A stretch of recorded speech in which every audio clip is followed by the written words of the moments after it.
Welcome to Goodbye Apathy, a podcast about what excites us in life, those passions that get us out of bed in the morning, and where we find joy. This week's episode is a double feature. I talk with Nick and Kim Smith about their love of national parks, where they hope to travel to next, and how visiting these beautiful places can put everything into perspective.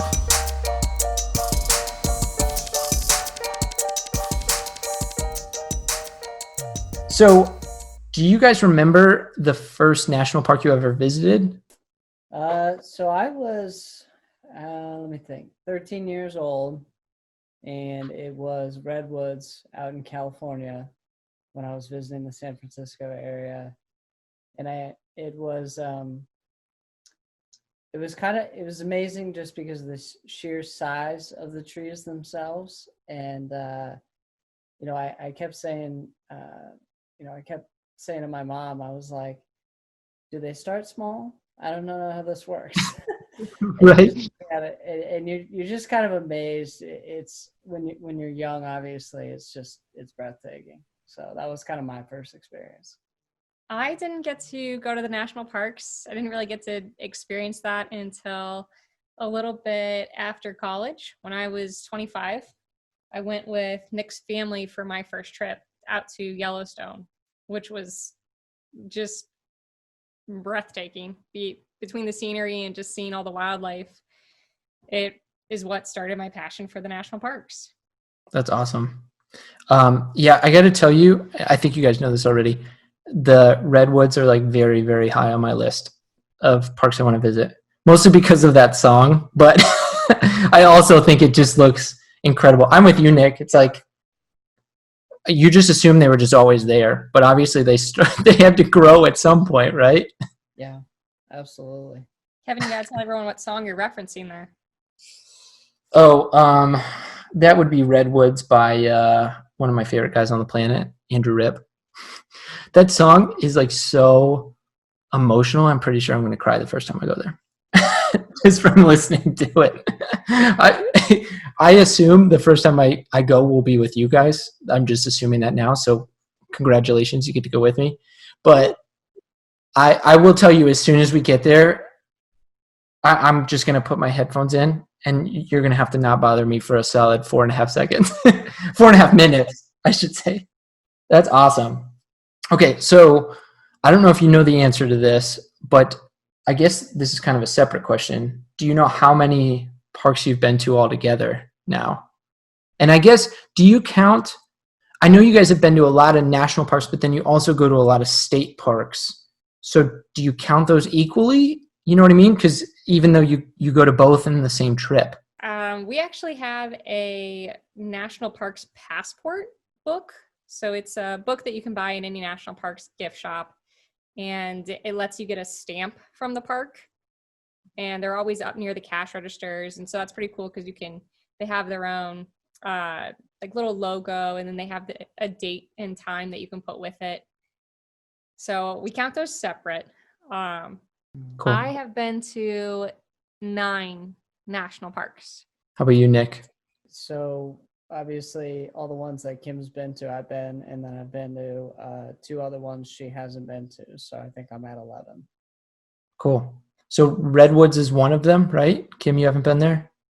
I haven't been there or Mammoth Cave, but Cool. We've done a number of parks in Utah. We did the Utah Mighty 5, which are Zion, Bryce, Capitol Reef, Arches, and Canyonlands. And then we went on a trip with some friends to the Great Smoky Mountains. And then family trip to Wind Cave and Badlands and out to Yellowstone. And then we did just a weekend getaway up at Cuyahoga. Yeah. Took our dog Cool. there after we got her. So that was kind of a fun trip for that reason too. She tried to pull me off a few trails, but other than that, I was too afraid to go down steps and had to be carried. So it was an experience. I forgot you guys told me about that. Wasn't like that the first time she saw steps?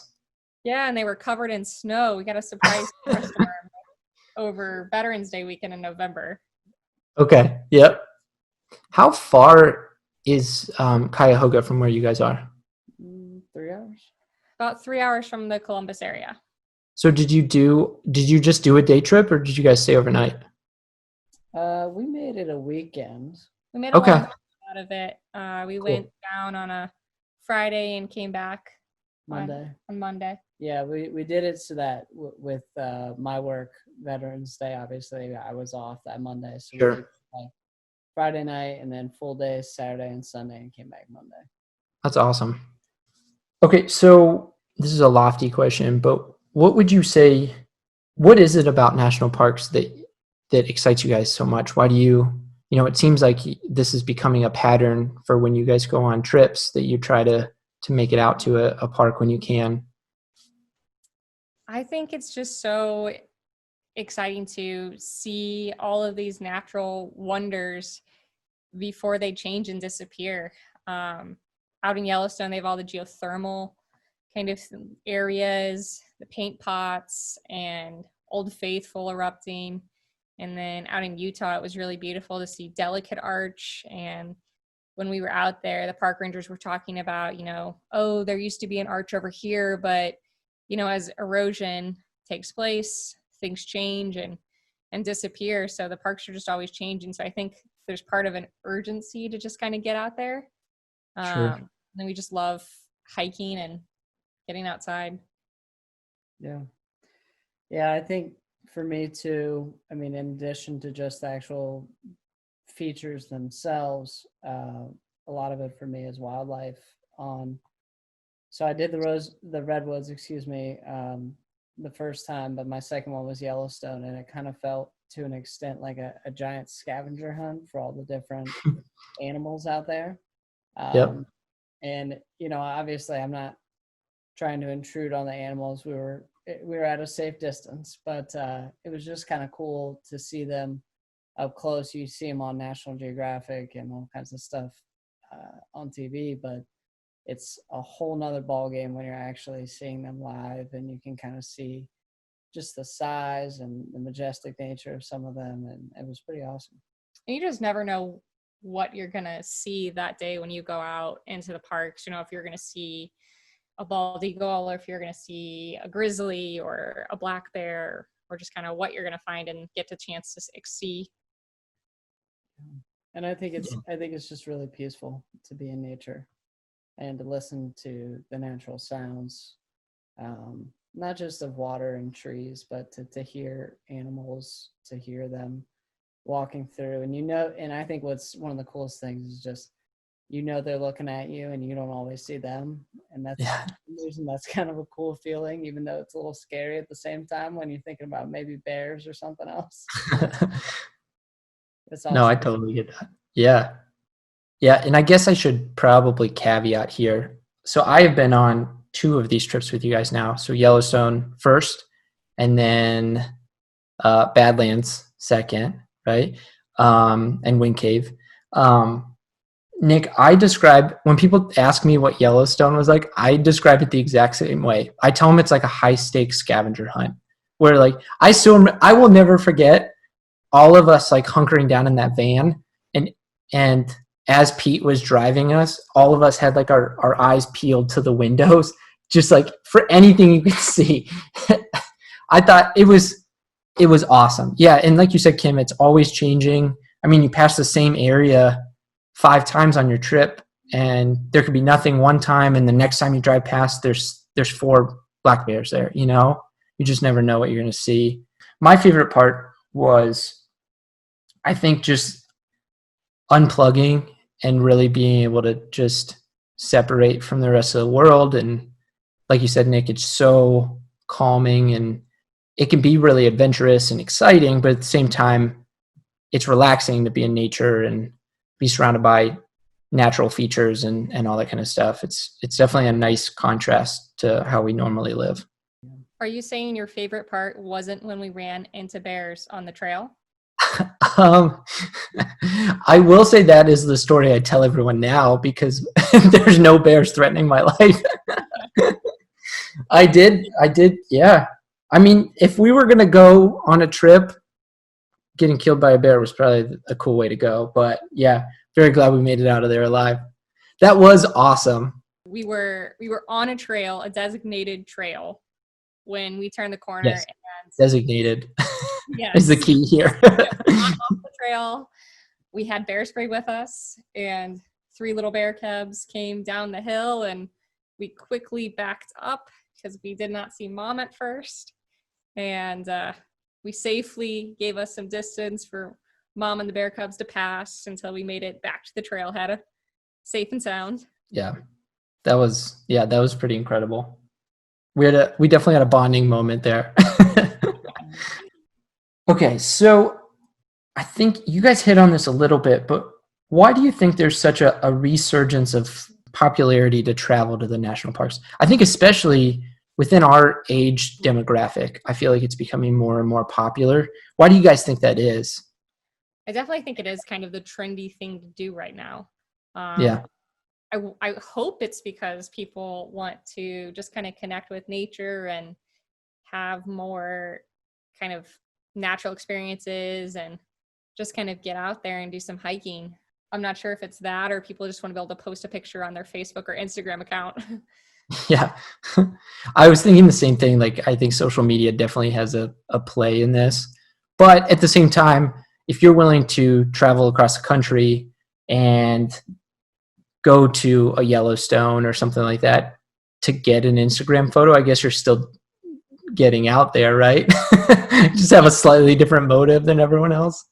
Yeah, and I think I'll have to plug the National Parks Instagram right now because they pair funny quotes with awesome photos. So it's kind of a win-win in that situation. But I also think it's just because there's more of a emphasis amongst the millennial and whatever the generation after us is called. I don't know what the next group is, but I think there's an emphasis on exercise and kind of getting outdoors more than there may have been previously. And so I think a lot of people just enjoy hiking as a form of exercise. And it used to be a lot of times it seemed like it was the metro parks when we were growing up, but you're right, it's definitely now like national parks. People are actually traveling and making trips of it. But I think it's a great way not only to explore the parks, but to get out and explore the country, especially for someone from the Midwest where we have one national park in our state. So yeah, I totally agree. And it's hard to believe too, until you actually go, to think that all of these different terrains and environments are all within our own country. You know what I mean? It's like you didn't even travel anywhere outside of the United States and you get to see all of this stuff. Yeah, when we see all the international travel that takes place to come and enjoy the parks, it really makes you thankful that we have all of this stuff right here in the country we live in. Yep, totally agree. Do you guys have a either a favorite park or maybe a favorite trip that you've taken so far? I would say, for me, if I'm going to do the favorite park, I would say it's going to be Yellowstone. I've been there 3 times in my life. First time I was 17, and then went back when I was 25, and then I think another year after that went back again. And I just think, again, I loved that giant scavenger hunt is how I look at it, obviously, but at the same time, it was more so just, it's always been something that's been kind of a family bonding thing for me. First time I went out there was with my mom and my aunt and cousins, and then next time was with my family, and then you were on the next trip after that, also with my family. So I think there's a lot of good memories made there too because of the people that I was with. And for me, obviously I love Yellowstone, but we did a trip out to Utah and we did the Mighty Five. And then we also did Goblin State Park and Dead Horse Point State Park. We just spent a week doing all the parks, and each day we would get up at sunrise basically or a little after and just spend the whole day outside hiking and then just hang out in the hotel room that night pretty exhausted after we got some dinner. And it was a lot of fun just being outside all week. And it's kind of sound a little bit silly, but when we were really sore the next morning on a lot of those from the hiking, you also felt again like you got quite the workout, even though all you're doing is exploring. And it was just so worth it. Yeah, it's like exercising with like the best distraction in the world, because you're so enthralled with everything that you're seeing. You're not really thinking about, like, even when we would get back to the cabin and you realize how much we would hike or how much of the park we covered, it's pretty astounding. Absolutely. What is one experience that really stands out to you that you had in a national park? We did Angel's Landing out at Zion as one of our hikes. And anyone that does not know what Angel's Landing is should YouTube it. And it's up to this really high point that has amazing lookout. But you have to, for the very end of the hike, after you have already gone up all of these switchbacks, the end of the hike is chains that you follow along a ledge. And Nick and I are both afraid of heights. Had a good bonding experience with another couple that was in front of us as we held onto these chains for dear life. And it was a really windy day, so it made it extra scary at the top. But it was amazing. I can't believe we still did that. Yeah, truly, the sad thing is it's accurate when say dear life, because some people have unfortunately fallen during it. But at the same time, it was probably an experience I'll never forget, because while I was afraid to look down from up there because of my fear of heights, it was absolutely one of the most breathtaking things I think I've ever seen. And it was, yeah, the soreness afterward was not great, but at the same time, it was one of the best experiences I've ever had, not just with national parks, but in general. It actually led us to getting a big canvas of the view from Angel's Landing to put in our living room of our house. We loved that hike. I'm glad it was worth it, because if you had done that whole thing and the views weren't that impressive, I think I would have been really disappointed. Most definitely. Yeah, I think one experience that stands out for me specifically too was on my first trip out to Yellowstone. And I know this is going to sound a little bit silly, but I've always, for whatever reason, I think badgers are incredibly cute, but they're also very reclusive animals. Mhm. And so they often aren't seen that much by humans. And so we were on a hike on Beaver Pond Trail. I still remember the trail name. And, my cousin said, "What was that?" And you see this little thing dart across in front of us along the path. And it was white and black. And I was like, "Oh my God, that's a badger." And so I just remember, 17-year-old me with my 10-year-old cousin. We're running down the trail, and my mom's like, "Stop scaring them," as they're running along in front of us. It's a funny memory, but at the same time, it was just really cool to see an animal that you think is incredibly interesting, but it's not easy to find. That's awesome. What I'm totally blanking right now, and I was going to say that it was my favorite, so this isn't holding up much. What were the animals that lived in the rock structures? The what? Yellow belly marmots.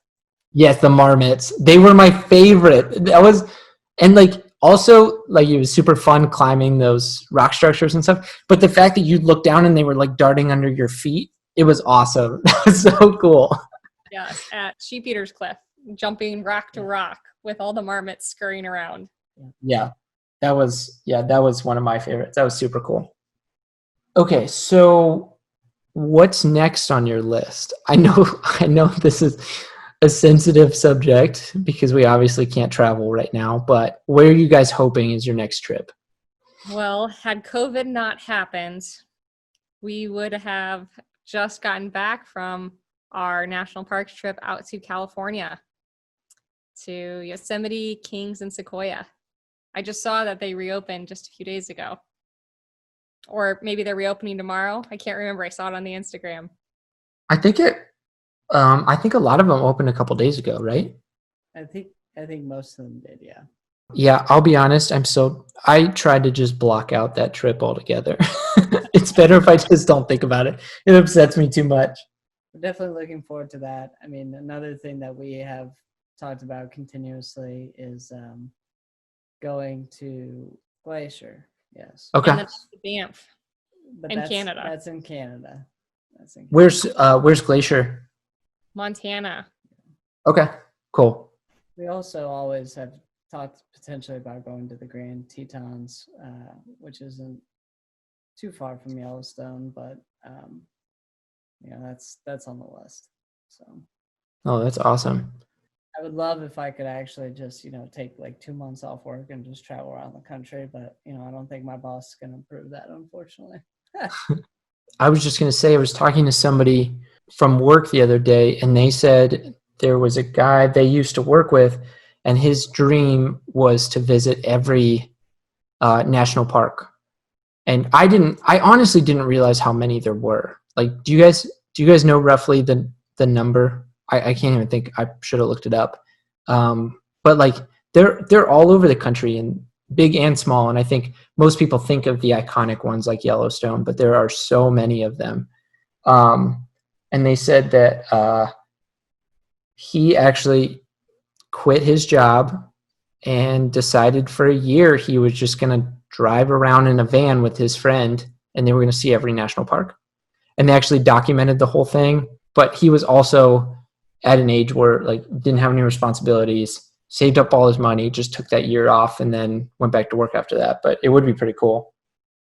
Yeah, that would be awesome. I think there's about 60 national parks. Yeah, And if that sounds you're right. a West Coaster, you're pretty lucky because a lot of them are out west or in Alaska. Yep. Well, Kidman's also on the West Coast. Disconnected from them though. It's the very West Coast. Very north, but yes. Okay, so traveling aside, taking work off aside, is there like a dream park that you guys would want to visit? Is that Glacier or Banff, or what is, if you could go tomorrow, where would you guys go?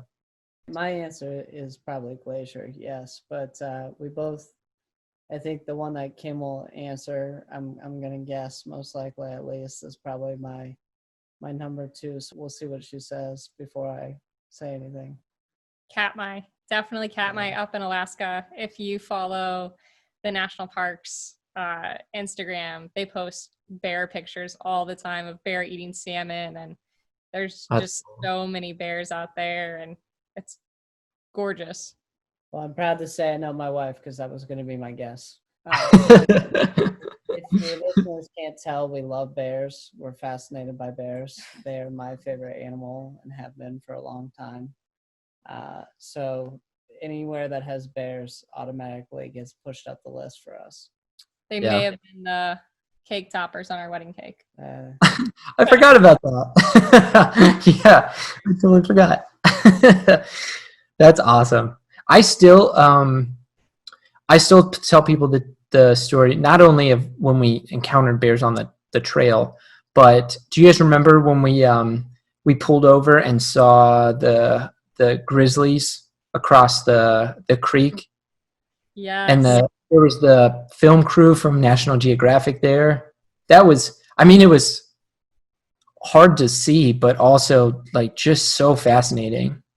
I just think this is gonna sound weird. I think they're cute. I don't mean that in a demeaning way. Like somebody's gonna listen to this and go, "He treats them like they're, teddy bears." That's not what I do Yeah. at all. I respect them for what they are and the dangers they have. We would never get close to one. We want to enjoy nature at a distance, but they're just fascinating creatures. Honestly, they're so much smarter than a lot of people give them credit for, which is why we have to bear-proof everything out west because Yep. they're smarter than we give them credit for.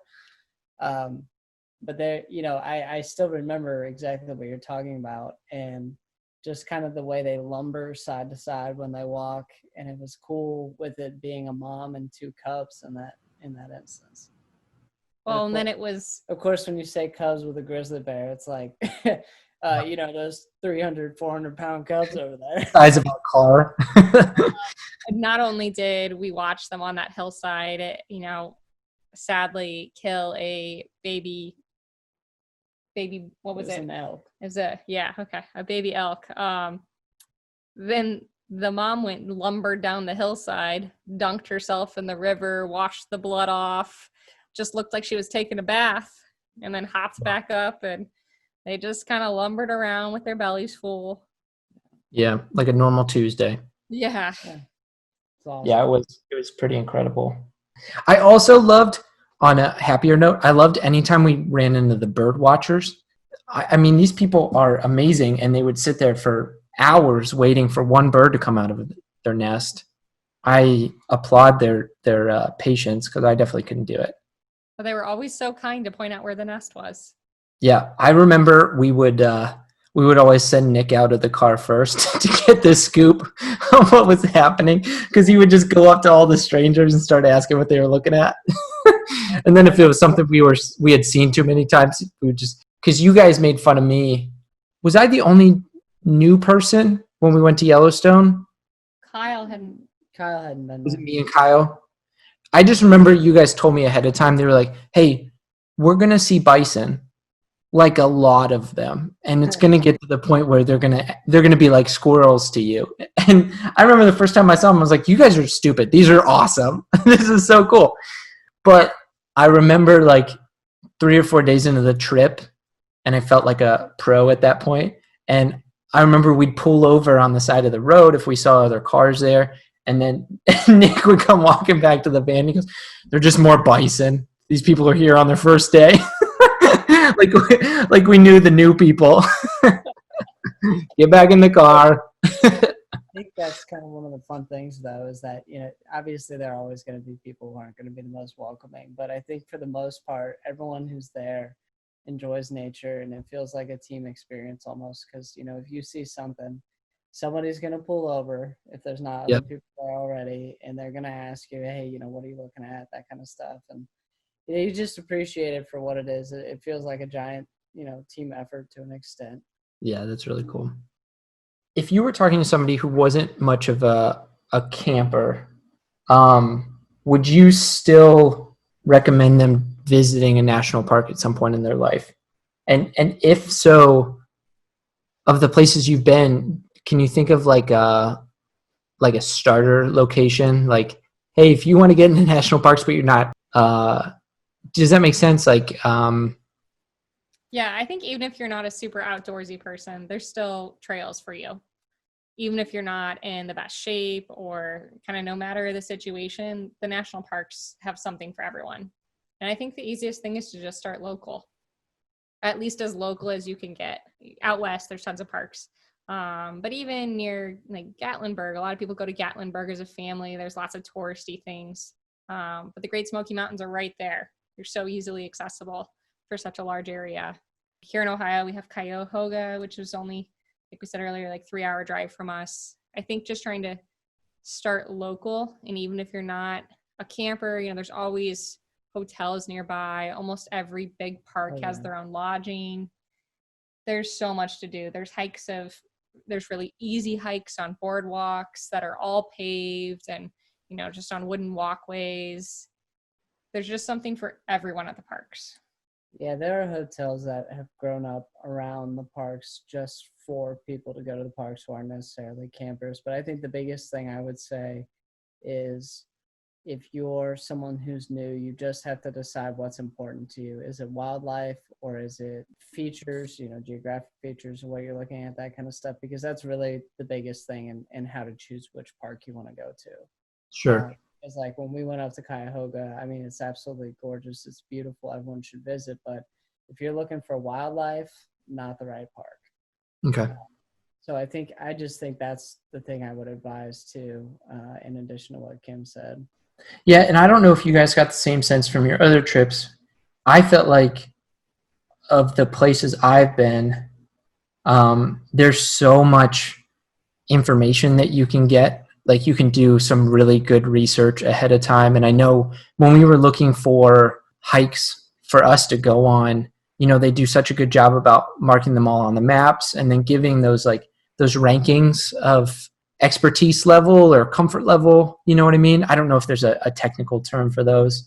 Yeah, just the quality of the hikes. Yeah. So I thought that was always super helpful. And then obviously, like this past trip, we had Sarah, who was, how far along was she? 4 months. 4 months pregnant. So, I mean, she kept up with all of us, but obviously we had to find stuff that would be appropriate for the whole group. Right. So I think that stuff is always super helpful. I loved going to the welcome centers and talking to like the park rangers, and I felt like they were the nicest people. And I feel like if you were kind of out of your comfort zone, that you could get all the right information if you were honest with them, and just say, hey, I've never been here before. I'm not much of a hiker, but I want to see what I can. What do you recommend? Where do we start? I don't know. Would you guys agree with that? Yeah, definitely. I think the park rangers are always really helpful too about telling you, okay, I think like if you ask them, what's your favorite hike in the park, or what you like that you think other people kind of overlook at this park. They always have some really interesting answers to those kinds of questions, or just better insight when you kind of give, say, what's your favorite thing to do here? Yep. The big thing is people automatically gravitate towards what are the most popular trails. And I mean, that's fine. Like, do all the trails you want. I definitely encourage that. But some of our favorite trails we have found are really only because the park ranger said, you know what, a lot of people don't do, but I personally do, and I really enjoy is this. And that usually ends up being one of our favorites because they know those hidden gems. That's why they work there. They're people who love nature, I think one of the big differences in the national parks that I see amongst a lot of other places is I truly feel that every park ranger, the reason they do the job they do is because they have a passion for it. Yep. So I think that's what's so great about it. They always also have really good stories about kind of how they got to where they are. They're just a really good resource. Yeah. Yeah, because I remember we talked to like a lot of park rangers.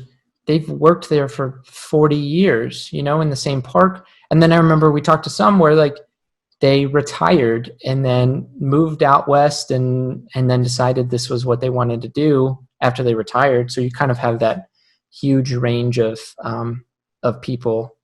But like you said, Nick, I think it all stems from them having a deep passion for the parks and wanting to share it with other people. Yeah, Definitely. My favorite was, especially like on the Yellowstone trip, I remember towards the last couple of days, we had checked off our animal list pretty thoroughly, but we had like a couple left over that we hadn't seen. And I remember asking park rangers, hey, this is honestly what we're out for today. I'm trying to think of what one of those animals were, but that was super helpful too, where they were like, oh, nobody ever checks this trail, but we've seen, a ton of I'm making stuff up right now, but like, if you want to see wolves, go on this trail and, look off in this direction, make sure you have binoculars, whatever it is. That was always super helpful so that we didn't have to drive around the entire park trying to guess where these animals were.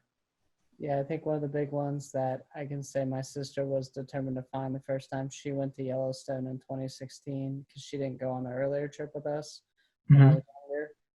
She was determined to find a moose because that's now husband's nickname, and it was the park ranger who told us. He said, okay, well, moose are pretty reclusive, you don't see them very often, they're usually far off the road, but if you go this direction, and sure enough, we thought we missed it. Sarah was upset. We're driving back, and then we see just some movement in the woods along the side of the road. And then there comes this mom and her calf. And I think Sarah about jumped out of the moving car. It's just like, there it is.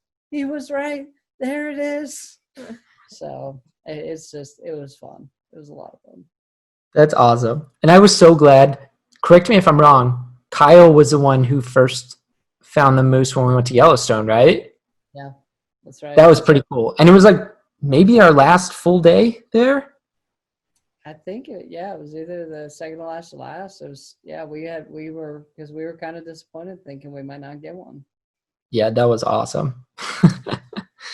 Okay. Yeah, and I always tell people too, like my family was really surprised that I went on these trips with you guys because we did not grow up going to national parks. When I went to Yellowstone with you guys, that was the first one I'd ever been to. And we are not campers. My family's not very like outdoorsy, all of our vacations were to Florida. But I also told them, I was like, you guys realize like we stayed in cabins with like showers and Wi-Fi, you know what I mean? Like it was about as much glamping as you could get.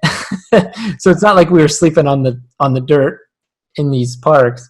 So I think there's definitely different levels. And like you said, Kim, the majority of the parks are built so that a large population of people can come see it, no matter what their interest or activity level is. Yeah, definitely. If someone wanted to get the full national parks experience, what would be a recommendation you guys would have for them? Whether that's, hey, visit this park first, or maybe it's like, here's some things you could think about before you go on your trip to kind of capitalize on your time. I think it's definitely helpful to kind of look up a few things that you really want to do at the park you're going to, and kind of make your must-haves or must-sees. And then, like we kind of talked about earlier, use the resources. So, start at the visitor center. They always have kind of almost like a daily newspaper, or like a little like foldable map that's helpful.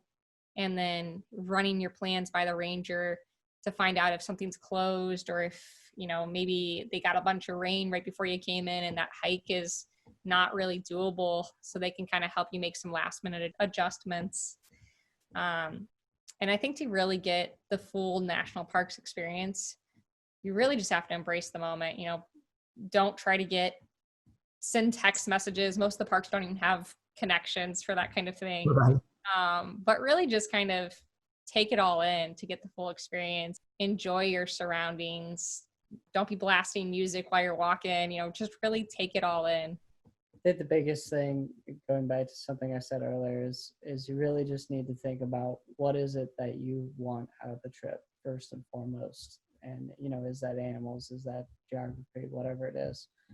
Because that's what's going to set you up for success more than anything, is deciding what's important to you. But we also have to remember too, if you're someone who falls into that wildlife category, these are wild animals. This isn't a zoo. You may go looking for a certain thing and never see it, and that can be disappointing. But I think it's important, like Kim said, that you just embrace the search, embrace the journey, have fun with it. Speaking from experience, I still haven't seen a beaver in the wild at Yellowstone, despite the fact that I referred to the one earlier called Beaver Pond Trail. Yeah. There are beavers on that, just so you guys know. Anyway, I think my point is just know what's important to you, and make sure that that's what you're planning around more than anything else. I think the other thing that's really important from a respect standpoint is the parks as a whole campaign around it, but leave no trace. You really want to take care of the parks for future generation. Yep. Don't make other trails, don't go off trail. A lot of it is just respecting what's in place to help keep not only yourself safe, but some of the geothermal features are obviously unsafe if you go off the trail. But it's also important, when you're out at Yellowstone or when you're out at Zion, don't feed the squirrels, don't try to get a picture with a bison. Yep. Respect nature for what it is. Like Nick said, you're not at a zoo. Yeah. Unfortunately, you hear the stories every year of someone getting too close to a geologic feature and harming themselves or others. But respect nature for what it is. That's truly the most important thing we can say, because we aren't seeing it probably how it even was 100 years ago. But at the same time, it is absolutely breathtaking when you see it. And this is coming from someone who, before he started going to them, was like, oh, nature, cool. Your perspective really changes when you have experiences like that. Yeah, absolutely. One of my favorite things, and I think one of your favorite parts, was the artist paint pots out in Yellowstone. Yeah. We talk about art and the amazing things that humans can do, and you see that, and it really takes your breath away, because you're going, dear God, that's nature that did this, and it looks like a canvas that someone painted. Yep. It. This is one of the most beautiful things I've ever seen.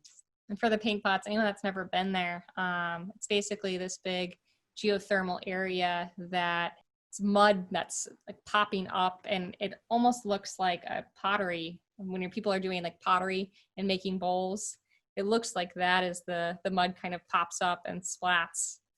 Yeah, that was awesome. I agree, Nick. It's like you see pictures of it and it looks amazing, and then I know it sounds cliche, but like there's nothing compares to standing there looking at it yourself. And I will be honest, this is like a weird sidebar, but you know, in movies and TV shows, people like somebody might talk about how like they went somewhere and it made them feel really small and almost insignificant. I didn't really get that. Like I always felt like that sounded like a negative thing. And then when you go to something that's this monumental and had, like you said, had nothing to do with humans, it was just a natural form. I understood it for the first time where I was like, yeah, I get that now. That this is like, it makes you feel small, but like in a really good way because you're seeing something bigger than yourself. It just helps put everything more in a perspective. Yep. And you see kind of all the changes of time, you know, when you're keep referencing Yellowstone, but you know, you drive past areas that were affected by forest fire years ago and you can just see the effects of, and then you drive further and you see all the new regrowth, and it's just awesome to kind of go through these snapshots of time. Yeah. I thought it was incredible too when we went to Wind Cave, and just the thought that that entire structure was underground and you couldn't see it. You know what I mean? Like we entered the caves in such this, like just this tiny hole, and then it just opened up underground. I thought that was pretty amazing because it wasn't like the Grand Canyon that everyone has seen pictures of and it's there all the time for you to look at. It's kind of this hidden gem. I thought that was pretty incredible. Yeah, and then just kind of learning more about how these places were discovered and kind of the stewards that took care of them and made them accessible to future generations. It's just really cool to be able to be part of that. Yeah, and we found when we were out west, was it at Capitol Reef where we found the granary, an old Native American like granary area? Capitol Reef was the one that had the trail where you could see people that had journeyed out west had written their names in. Okay, yeah, the Mormon Trail, so the settlers of the Mormon Trail. But Canyonlands had the granary where Native Americans had stored corn and whatnot. I think what's absolutely amazing with the trail of the settlers was, you know, where we were at was about, what would you say, 20 feet underneath where it was at the time they were there, where they had scratched their names in and stuff. Yeah, we That was amazing. almost missed it. We did miss it on the way. We caught it on the way back because we kept going, we have to be passing this, and we're not seeing it, but we weren't looking up. That's why. Yeah, that's awesome. It is. It's amazing, and then every park has something different to offer. I think doing research to see, like you said, not only making a list of what your must-sees are, but then just researching the park and seeing what kind of structures it has, if they have different ecosystems, like if the wildlife is different in this park than it is in this. You know, I loved when we went to the Badlands and there are just prairie dogs everywhere. I thought that was awesome. I love prairie dogs. But then again, it was like, it became like the Midwest squirrel because there were so many of them. But it just, yeah, it's stuff you never get to experience. I will also never forget when we were in Yellowstone and like the amount of bald eagles I saw in 1 week was probably more than I've ever seen in my entire life. And it was like completely normal just to see a bald eagle flying around. And I remember the first time I saw one, I was like, my first thought was like, did that get out of a zoo? Because that's the only place I'd ever seen them before. I was like, oh, I think that one escaped. We better tell somebody. I would say it's important to note too, and I think you guys kind of alluded to it earlier, that even if you're someone who's not a planner, but you're really interested in going, that we found our Utah trip, it had already been planned out by someone else, and they had put up their, you know, essentially how they did it online. And obviously Kim made some adjustments for us, but at the same time, you know, if someone's listening to this and going, well, that sounds like a lot of planning, that kind of stuff, it's really not. There's so much out there that even if that's not your forte, you know, there's resources available. Yeah, we concocted most of our Utah trip while we waited to board a plane. Yeah. Well, and I lucked out having you guys. I had like my own personal tour guides, especially Nick, with your family having been to Yellowstone twice already. I felt like I got the best of everything because you guys had kind of filtered out your favorite areas and everything. That was pretty awesome. My mom grew up going out west in a camper. So she actually had, well, it was still a camper. So it's probably their version of glamping back in the day. Sure. So she had that was definitely nice to have some prior knowledge that she had from when she was a kid going out west every summer, and so that was great. I think that's the other cool thing about parks. It's something that you can share with future generations. You can share it with your kids, and the place that you're going might not be the same, but there's still a lot of similarities to get the experience together. Well, obviously, you guys, even in the short amount of years you've been traveling to them, have even done some repeats. So obviously, there's even more to see, right? Like these parks are so huge, and you can't possibly see everything in one trip. Yes. Absolutely. Or all the animals. Or all the animals, for sure. Do you guys have, out of the parks you've already been to, is there one that you'd like to revisit that maybe you have a couple more items on your checklist? I would love to go back to Zion and do the Narrows, which is part of a slot canyon. So when we were there, the water level was too fast. So we could really get to enjoy it. Yeah, Kim, don't tell all the people to do the most dangerous thing you could do in any of these parks. Yeah, I guess for me, when we went to the Smoky Mountains with friends, we were staying at a cabin because there was about 10 of us, and we didn't get to do as much hiking as either of us would like to. Sure. Friends weren't as big on that. It was more of a, hey, let's just get out and have a vacation. But I will say, when we hiked the day everyone else left, and we're like, let's do one last hike before we leave. And I think I told you before, sometimes you just feel eyes on you, and we're walking up the side of this, I call it, people listening in the East call it mountains, but if you go out West, they're basically hills. Okay. But looking at the side of one of the mountains, and I had that feeling, and I looked to the side, and there's these two eyes through the foliage just looking at me. And I jumped backwards, and I was like, what is that? And it was this owl just sitting on a branch staring at me, and it had been asleep, and it was just looking at me. And I remember saying to Kim, I was like, oh my gosh, like this is amazing to see it. So, I mean, it was 5 feet off the path in a tree. Wow. Right at like eye down level too. At eye level, and it was amazing. And so again, I'm someone who loves wildlife, but it was spooky and yet thrilling at the same time. I think that was the only wildlife we saw. Yeah. We heard deer one time, but that was kind of it. That was Rainbow Trout Trail. Yeah. But that is a place I would probably like to go back and do a little bit more. Cool. No, that's awesome. Okay, so I have a weird, selfish question for you now. So you guys know this because Nick, you've known me almost my entire life. Kim, we go way back. So I started this podcast because I have a huge passion for music. I'm not sure if I've ever told you guys that, but it's something I really enjoy.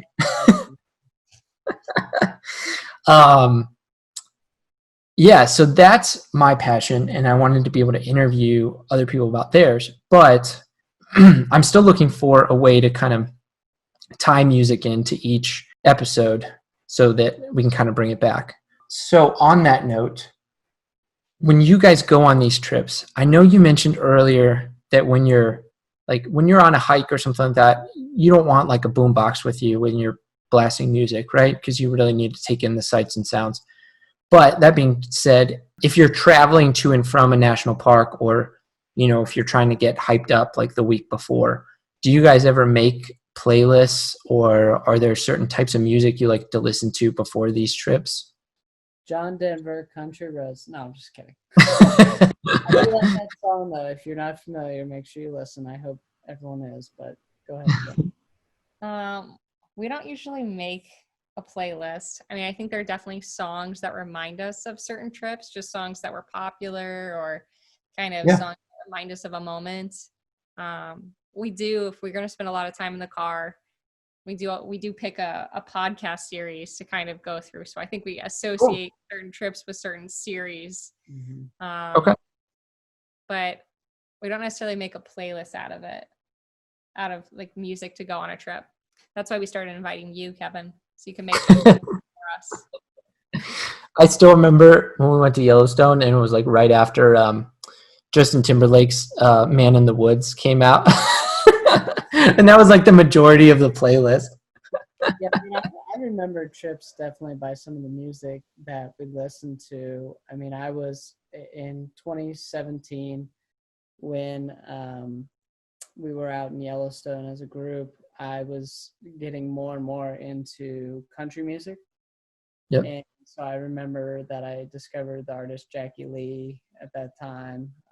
So that was something that pops into my head. I know last year when we went out to South Dakota, I was listening to Ryan Felice from Hot Shell Ray. What's his name now?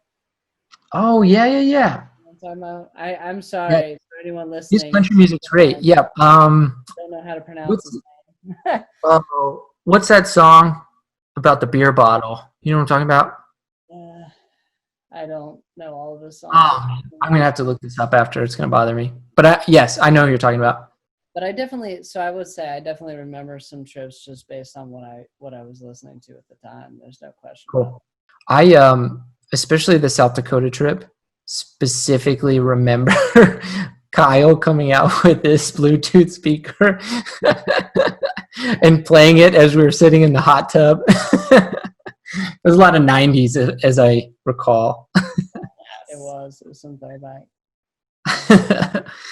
So, I mean, me personally, my thought is always whatever gets you kind of excited is a good thing. I guess maybe the reason I like country in general, but it feels more appropriate when you're kind of out. Agreed. But, I think it's just important to whatever gets you excited. Last year when I took my family to Colorado, now we did not end up going to a national park, but it was about as wilderness as my family vacations I've ever gotten. I made a playlist and every single artist on the playlist was from Colorado or the song was about some area of Colorado. Now I can tell you it took me a very long time to make that playlist. I had to do a lot of research, but it was cool because like we were traveling through Denver and then into the mountains, and you actually got some of the references because you'd see a certain mountain range or they'd be talking about, different areas of the city. So that was cool to me to be able to like hear these songs that I knew all the words to, but then actually see what they were talking about. Yeah, I guess, I made the joke about John Denver at the start, but now I'm going through all the lyrics in my head and he mentions the Shenandoah River, which flows through, West Virginia area, and Shenandoah National Park is actually one of the ones we want to do. It's one of the few that are kind of out on, not the East Coast per se, but closer, the Eastern United States. Yeah. I made that reference there, and yet that's something that we definitely want to do at some point here. I think once you go to the parks and you get to see an experience, it's almost like you're in like your own little, like you join this special club that when you listen to a song that references the parks, you're like, oh, I've been there. Like, I know what they're talking about. Yeah. It's the same. I mean, with any references, I remember at Disney, they have a wilderness lodge, and a lot of that resort is based off of or inspired by is it the Yellowstone Hotel? Is that or Old Faithful Hotel? Is that right? Is that the right title?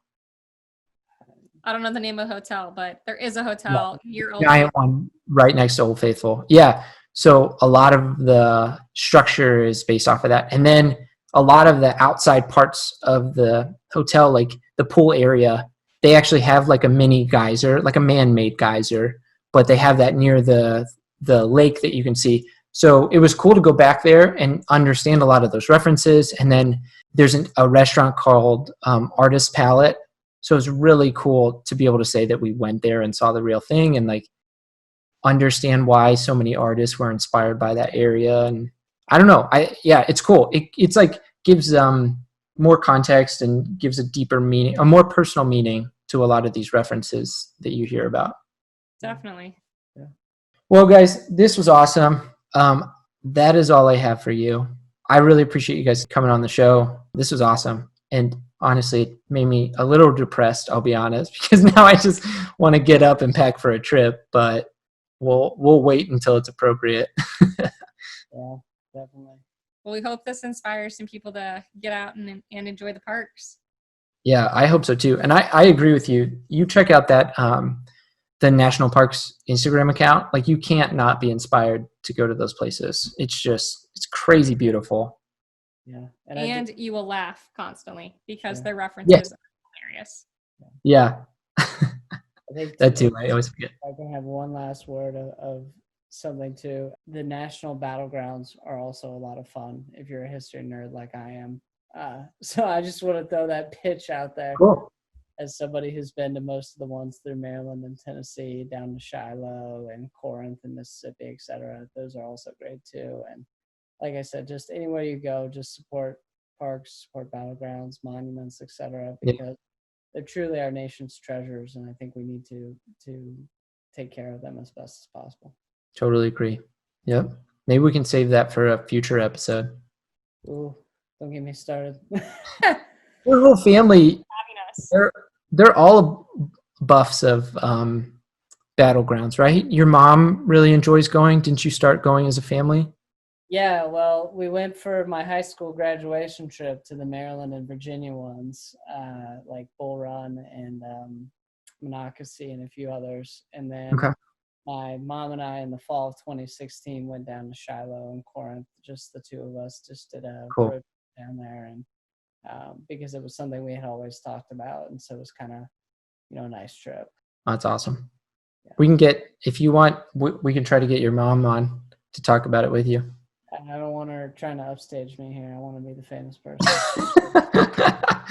Okay, we won't tell her about it. We'll cut this part out. Okay, well, thank you guys so much. I really appreciate it. This was awesome.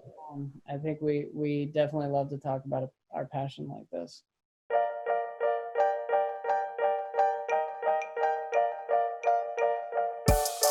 Thanks for listening. If you liked what you heard, follow Goodbye Apathy on Instagram to stay connected and up to date on the latest episodes. If you're looking for more inspiration, check out our Spotify account to access the music discussed on this show. If you have a passion to share, head over to goodbyeapathypodcast.com and send us a quick note. You could be featured on a future episode.